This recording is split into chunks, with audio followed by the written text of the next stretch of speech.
Nós, a Europa, tem a ver com a Europa, tem a ver consigo. À sexta, uma reflexão sobre a atualidade europeia.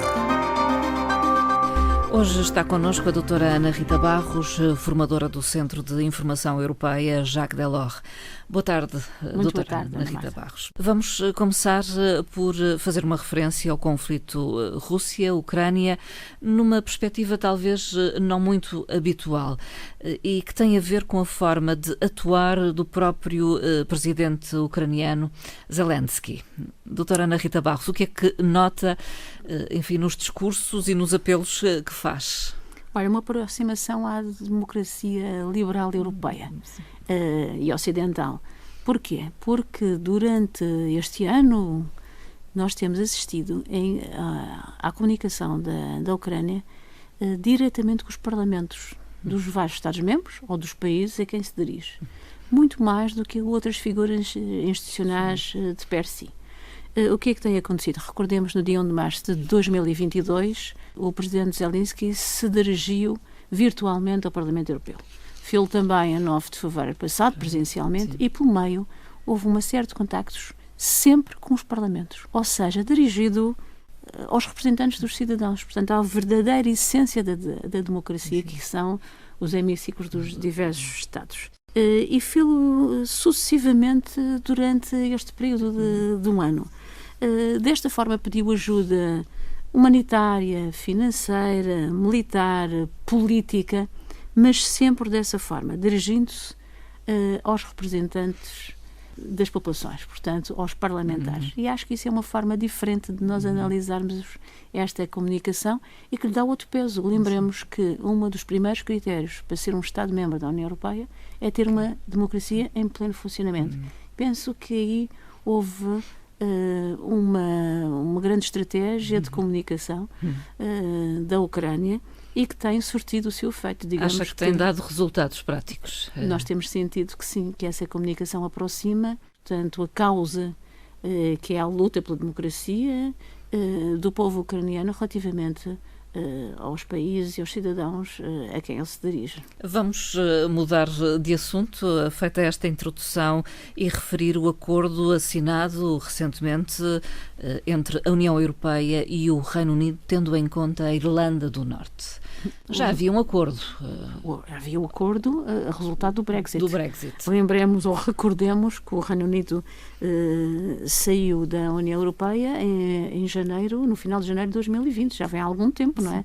3 anos, depois meteu-se a pandemia, nós até nos esquecemos um pouco disso. Mas o que é que os irlandeses e também muitas empresas, quer da República da Irlanda, quer do Reino Unido, reclamam?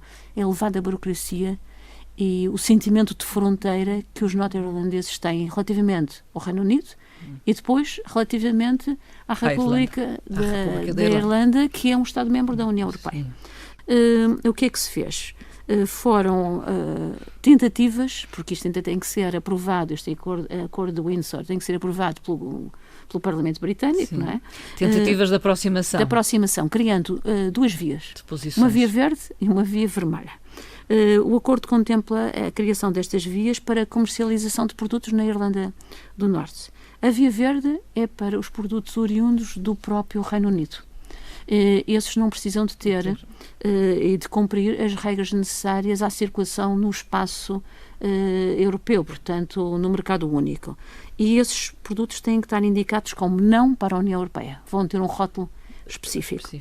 Os que se destinem ao mercado único europeu, quer pela via de depois exportação da Irlanda do Norte para a República da Irlanda, quer, ao contrário, tem que ter um controle mais aprofundado, mas também aligerando determinadas burocracias que neste momento existiam derivadas do acordo previamente assinado. E são sinalizados com o vermelho. O vermelho, a chamada via vermelha. Além disso, há também a livre circulação das pessoas, que continua a ser um problema e que também se tentou aligerar neste acordo de compromisso.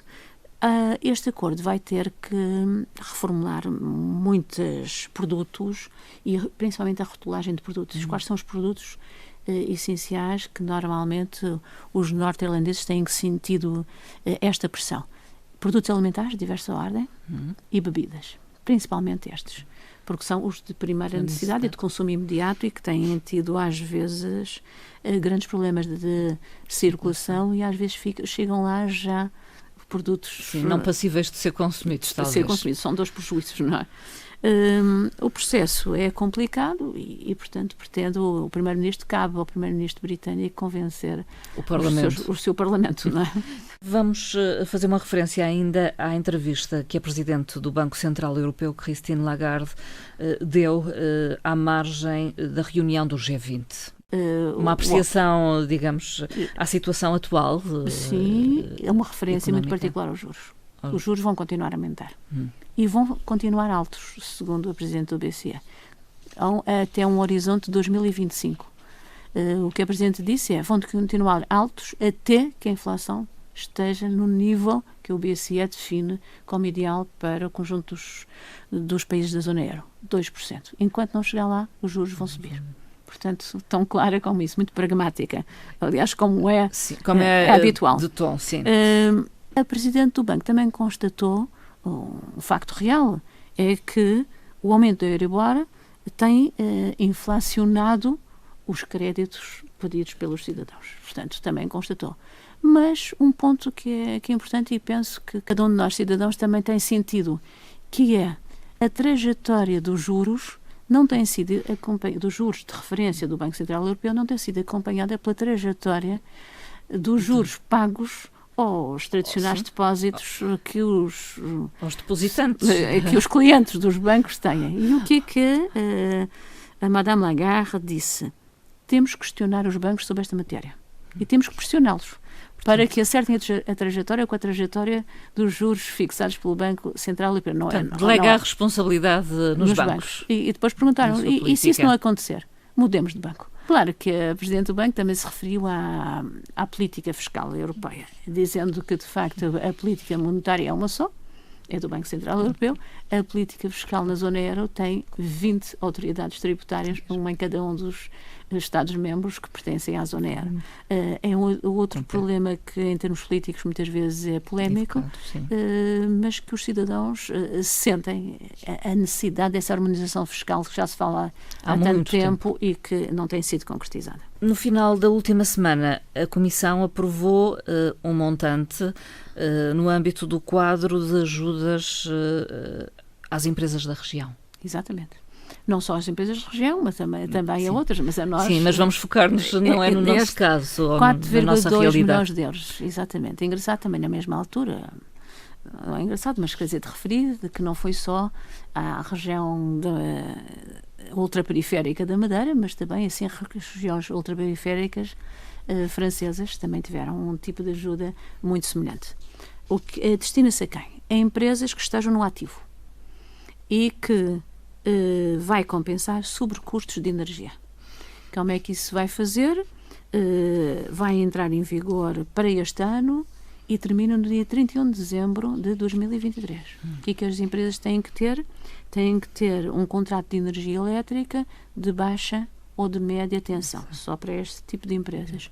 O que é que vai compensar? Vai compensar a fatura da energia nos meses de 2023, esperemos pela regulamentação que deve ser com retroatividade a janeiro, mas nos meses de 2023, num diferencial de 20% entre a fatura de 2023 e a última fatura relativa a dezembro de 2022, retirando quaisquer taxas ou impostos. Portanto, as empresas vão ser ressarcidas do consumo, no fundo, do consumo e da variação do valor de consumo nesse período. O que é que a Comissão Europeia aqui deu o aval?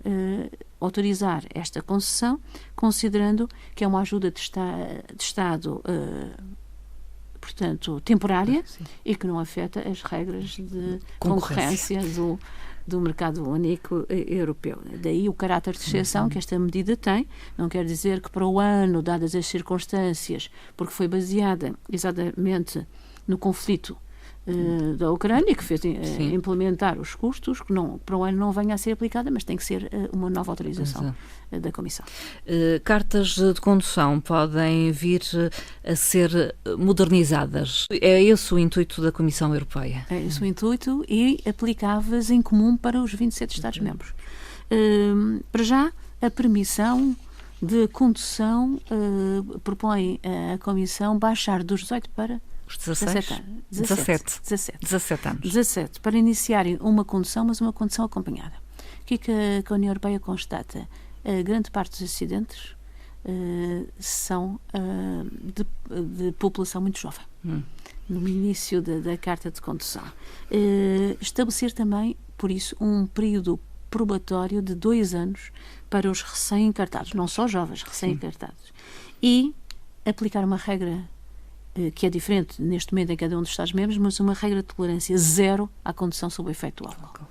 Portanto, total. Com a retirada, provavelmente, da autorização de conduzir. E com infrações aplicáveis. E também nessa matéria de infração, uma proposta nova. A infração praticada num Estado-membro seja, portanto, reportada aos outros Estados-membros também e que a inibição, por exemplo, de conduzir num Estado seja aplicada também no outro, o que não acontece neste momento. Não acontece. Para isso, uma proposta é uma carta de condução digital, o que é inovador em termos mundiais. Digital para toda a gente, portanto, quem vai renovando começa a ter a tal carta. Uma nova carta digital, neste caso.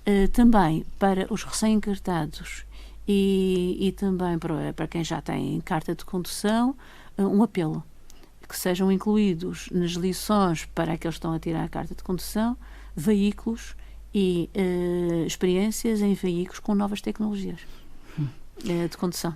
E formação para aqueles que já têm a carta de condução há mais tempo. Em matéria de infrações, também uniformizar o tipo de infrações que são graves nos vários Estados-membros. Por exemplo, a manutenção de uma distância interveículos, uma distância de segurança que não é portanto, legislada da mesma forma nos diversos Estados, ultrapassagens perigosas também, o pisar um risco contínuo. Portanto, que as infrações sejam uniformes nos vários Estados-membros e que, de facto, essas infrações sejam do conhecimento das autoridades rodoviárias nos diversos Estados para que quem está inibido num Estado não possa conduzir como agora acontece em outro Estado-membro. Falamos do TikTok. Em nome da cibersegurança foram tomadas medidas por várias instituições europeias. Esta semana pelo Parlamento Europeu, que foi de facto a instituição que tomou medidas mais aprofundadas nesta matéria. Suspender a utilização nos dispositivos do Parlamento e que sejam utilizados também pelos funcionários do Parlamento a título individual. Portanto, mas dispositivos institucionais. Retirar, banir. O que é que determinou esta medida, a questão da doutora Ana segurança. Rita Barros? Aliás, os Estados Unidos já tomaram esta medida, o Canadá também, a Austrália prepara-se para o fazer. Em termos europeus, a Comissão tinha feito, não tão aprofundadamente, mas já o tinha feito a semana passada, a Comissão, o Conselho já anunciou que irá tomar esta medida muito brevemente. Portanto, uma suspeita, entre aspas, de que existe infiltrações através do TikTok na segurança de dados, não só pessoais, como institucionais, e que podem haver ciberataques através deste meio, e é uma medida preventiva, portanto, pedindo que não só retirem dos dispositivos que são institucionais, e isso eles têm uma prerrogativa sobre essa matéria, mas também fazendo um apelo aos funcionários para que retirem a aplicação dos seus dispositivos pessoais. Falemos ainda do custo de vida associado ao género. Isto tem a ver com a celebração na próxima semana do Dia Internacional da Mulher. São dados que foram revelados muito recentemente, portanto, nada que nós já não tínhamos referido algumas vezes, mas de acordo com os dados divulgados de 2022, existe na União Europeia aquilo que se chama uma pobreza energética.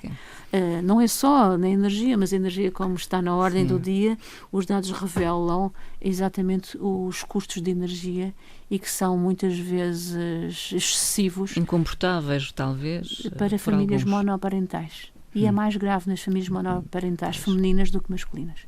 Não tem a ver com a energia propriamente dito, mas tem a ver com as remunerações.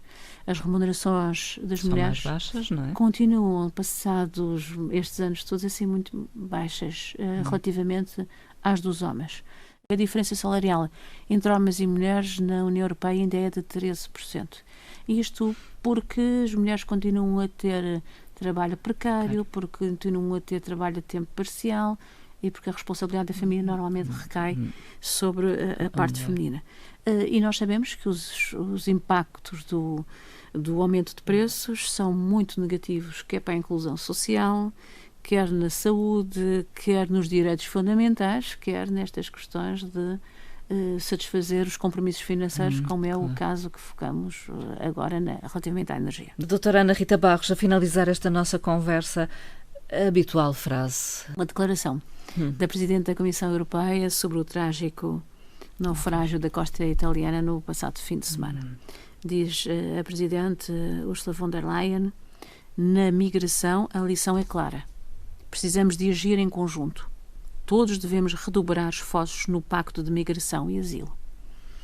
Uma referência talvez àqueles Estados-membros que rejeitam a aplicação das regras do Pacto de Migração. E, de facto, a União Europeia não pode fechar os olhos a um problema tão grave que se mantém. De solidariedade, que se mantém, que se prolonga no tempo. De que se falou muito a dada altura, mas que foi sendo esquecido, não é? E que agora se vai agudizar porque estamos aproximados da primavera e as travessias tornam-se mais fáceis.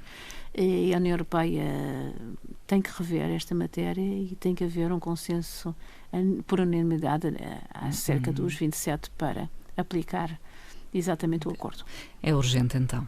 Doutora Ana Rita Barros, obrigada uma vez mais. Obrigado eu. E até à próxima conversa. Obrigada.